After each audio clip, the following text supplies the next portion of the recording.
안녕하세요. 오늘은 열왕기상 21장에 나와 있는 나봇의 포도원에 관한 얘기를 하려고 합니다.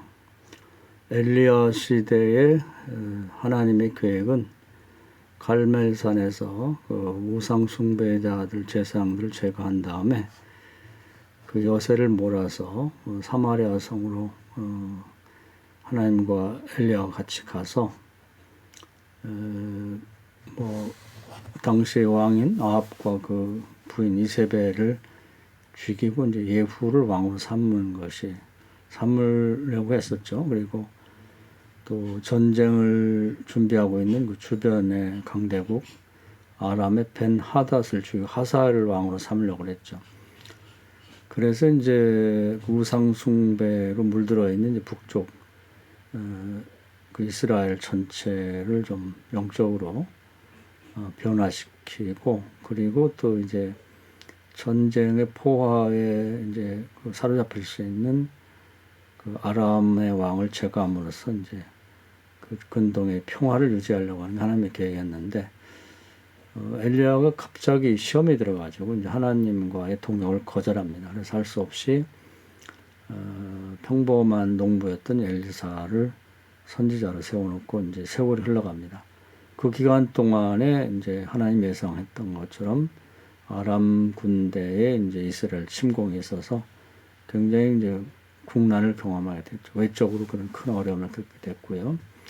내적으로는 이제 오늘 소개를 하고 있습니다만은 그 아합과 이세벨이 영적으로 사단에 사로잡혀 있기 때문에 미친 짓을 하죠. 나봇의 포도원은 이제 그들이 일상생활 하는 그 악한 짓에 대한 단면을 보여주고 있습니다. 이 단면을 잘라서 보여주고 있지만 이제 그 주변에서는 항상 이런 짓을 한다고 볼 수가 있는 것이죠.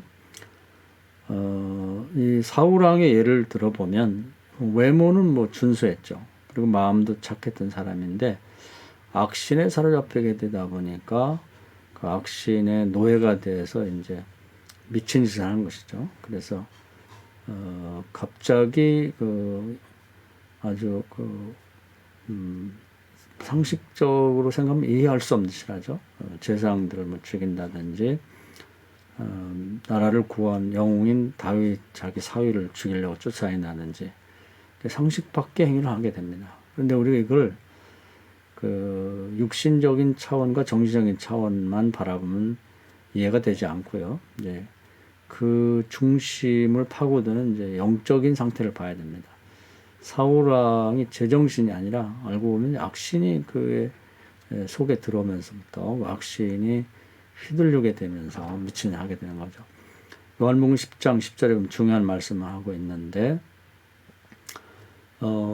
악령 또는 악신이 하는 짓은 사람을 죽이고 파괴하는 것이다. 그것이 이제 그들이 갖고 있는 성격이죠. 그렇기 때문에 악신이 들어와서 그의 영을 차지하게 되면 그의 정신과 육체는 그것에 휘둘리면서 도구로 활용되는 것입니다. 그래서 우리의 신앙생활에서 가장 중요한 것은 우리 인간이 영과 혼과 육체로 구성되어 있는데 그 영을 누가 지배하느냐, 이것이 굉장히 중요한 거죠. 영을 만약에 성령이 지배하게 되면 영혼이 잘 되면 범사가 잘 된다. 합력해서 선을 이룬다, 이렇게 되어 있는 것이죠. 그러나 만약에 그 영이 악신에 사로잡혀서 그 영의 중심에 악한 영이 들어오게 되면 사울왕이나 이제 이 아합이나 똑같이 미친 짓을 하게 마련입니다. 자, 이 대목에서 조금 더 우리가 생각할 필요가 있는데요. 마태복음 12장에 보면 그 영적으로 볼 때 사탄의 부하라고 할까요? 그걸 추종하는 자들, 그 이제 뭐 악신이나 또는 뭐 귀신 뭐 등등 다양하게 표현이 됩니다만, 이들도 이제 일종의 하나님이 창조했던 그 천사의 3분의 1이 타락해서 이제 이런 악신이 됐다고 그러죠. 그래서 이들은 가장 좋은 처소는, 거주하기 좋은 곳은 사람의 심령 아니고, 사람의 심령에서 벗어나게 되면은 이제 뭐 이 공중에 떠돌게 되는데 그것도 굉장히 피곤하다고 합니다. 근데 쉴 자리가 없어가지고, 그래서 이제 뭐 돼지떼라든지 무슨 다른 짐승, 뭐 물고기가 들어갈 수는 있지만 그것들은 이성이 없기 때문에 이제 그 악신이 마음대로 부리기 어려운 존재고 가장 좋은 것은 사람이라고 그럽니다. 사람 속에 들어오면 나가지는 않으려고 그러고 한번 그 자리에 털을 잡은 귀신은 그것을 자기 집이라고 생각한다는 거죠. 그래서 만약에 예수 믿고 성령이 임하면서 귀신이 내쫓기게 되면 그 집이 혹시 비어있나 하고 귀소 본능을 갖고 자주 와 본다는 거죠. 그러다가 예를 들면 예수 믿다가 이제 그만 믿지 않는 사람, 이제 성령은 소멸하죠. 성령이 충만한 상태에 있다가 인간의 자유의지가 성령을 거절하면 근심하고 회방갔다가 이제 떠나게 되면 이제 그 소멸 상태라고 합니다. 그럼 텅 빈 집이 되죠. 그럼 이제 귀신이 재빨리 그 속에 들어와서 자기만 혼자 있는 게 아니라 또 자기가 이 사람의 심령에서 나가서 떠들이로 돌아다니면서 노숙자 같은 생활을 했는데 자기와 같이 그런 이제 노숙자 생활하는 피곤한 귀신들을 불러들인다는 거죠. 그러니까 처음에는 하나가 있다가 나갔다고 올 때는 7 귀신을 가지고 들어온다. 이것이 이제 계속해서 반복되면 거라사의 광인처럼 2,000마리 이상의 귀신도 들어올 수 있다. 이렇게 볼 수가 있는 것이죠. 이렇게 됐을 때 뭐 본인도 불행하지만 그 주변 사람들이 큰 피해를 당합니다. 그러니까 우리가 이것을 겉모습으로 봤을 때 미친 짓을 하는 것이죠. 그래서 이제 사울왕을 전례로 봤습니다만은 여기 이제 아합도 똑같죠. 여호와를 믿는 신앙 또 하나님의 신이 그에게 있어야 되는데 그 북쪽의 여로보암 때부터 시작된 우상 숭배를 함으로써 또 부인이 가져온 바알을 열심히 섬기면서 귀신들이 이제 아합 왕의 심령을 차지하게 되고 이제 노예처럼 부리게 됩니다. 그러니까 생각지도 못한 악한 생각을 하고 주변 사람들을 이제 죽이고 멸망시키는 짓을 하는 것이죠. 그 단적인 예를 이제 이 열왕기상 21장에서 보여주고 있는데 사실 아합 왕은 뭐 많은 재산을 갖고 있죠. 자기 아버지 오므리 때부터 시작된 왕위를 가지고 있었기 때문에 왕궁도 있고 많은 땅도 있고 뭐 부족한 게 없죠. 그런데 어느 날 밖에 외출하고 돌아오다 왕궁 근처에 있는 나봇이라는 사람의 포도원을 보게 되는데 갑자기 그 포도원을 빼앗고 싶은 생각이 드는 것이죠. 그건 사단이 하는 것이죠. 그 이제 나봇이라는 사람을 죽이고 멸망시키려고 하는 그런 악행을 이제 생각나게 한 것이죠. 그러니까 이 악신에 사로잡혀 있는 나봇이 이제 그 일 때문에 이제 사단의 그 술수에 따라서 이제 행동을 취하게 되는데 나봇을 불러서 그 포도를 내놓으라고 합니다. 바꿔주든지 아니면 돈 주고 사겠다. 그런 나봇으로서는 아마 신앙이 있는 사람이었던 것 같아요. 그래서 나는 돈도 필요 없고 이 땅은 모세 시대부터 우리 조상에게 이렇게 분배해 준 땅으로서 문중 땅이기 때문에 팔 수도 없고 바꿀 수도 없습니다. 그렇게 얘기를 하니까 이제 아합 왕이 화가 났죠. 내가 왕인데 감히 어디다 대고 백성 주제에 달라면 주고 팔라면 팔아야지 이렇게 거절하는가. 그래서 화가 나서 집에 들어와서 속이 상해서 밥도 안 먹고 애기도 아니고 그냥 누워서 끙끙 앓고 있죠. 이럴 때 이제 그 부인 이세벨이 뭐 더 지독한 사탄이 에게 사로잡혀 있는 여자죠.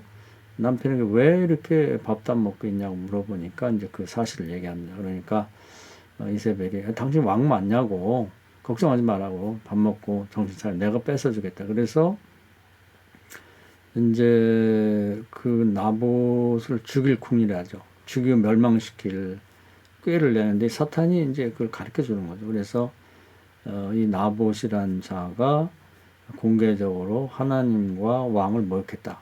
하나님도 모욕하는 것이 큰 죄고 하나님 기름 부어 세운 왕을 그 출애굽기 22장에 보면 모욕해서는 안 되죠. 그런데 모욕했다고 거짓말을 지어내서 그 국가의 원로들에게 이제 편지를 보냅니다. 그리고 불량배투를 돈 주고 매수해서 자기들이 그 얘기를 들었다고 이제 거짓청을 시켜죠.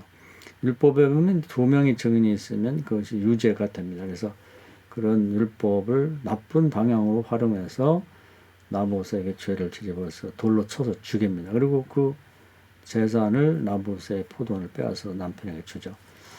자, 이런 식으로 해서 이제 나봇의 포도원을 이제 빼앗기는 했는데, 이것이 하나님 앞에 이제 큰 범죄가 돼서 나중에 이제 똑같은 처벌을 받고 저주를 받고 죽게 되는데, 이 과정에서 이제 이 성경 하고 싶은 얘기는 이런 그 사단에게 사로잡히게 된 사람이 나라를 정치하면 그 나라 전체가 큰 혼란과 위기가 계속 찾아오게 되고요.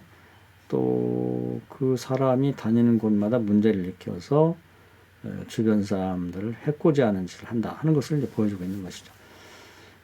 그런데 이제 일단 이렇게 악령에 사로잡히게 되면 영혼이 잘못되면서 범사가 다 잘못되는 것이죠.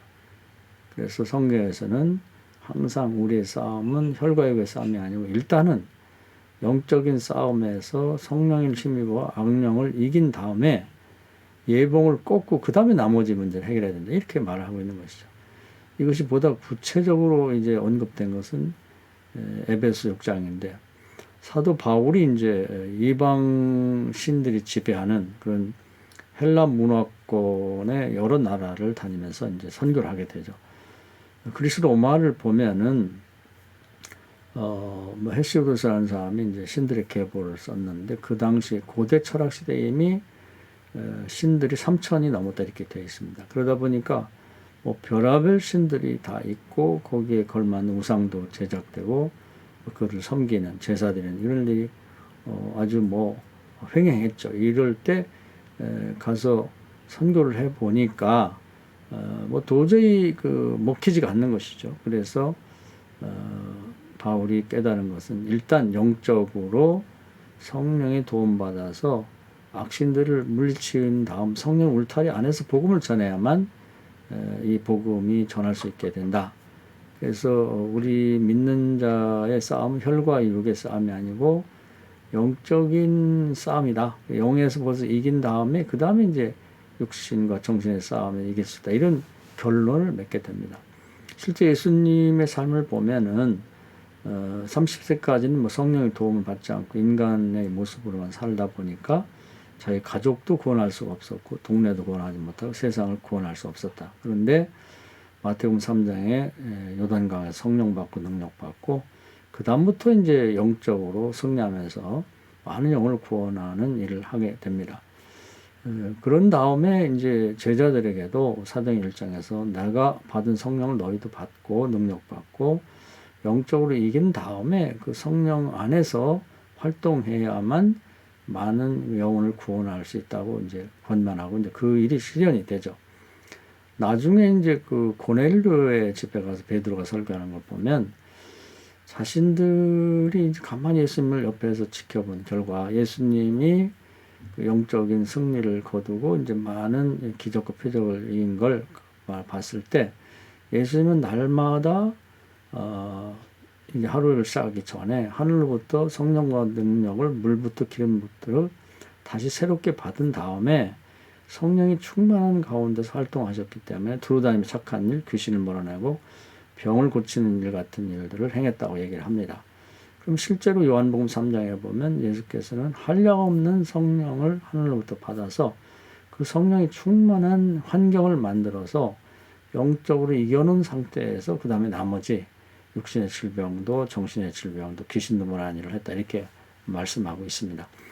우리가 신앙생활에서 이 점이 굉장히 중요합니다. 우리는 아합을 볼 때 그 사람이 육신과 정신만 봐서는 안 되고 그가 그 우상을 숭배하기 때문에 우상을 가면을 쓰고 배후에서 활동하는 귀신, 사울에게 들어갔던 악신이 그에게 들어가서 이 아합을 조종해서 이런 악한 일을 행하고 있다 하는 것 보여주고 있습니다.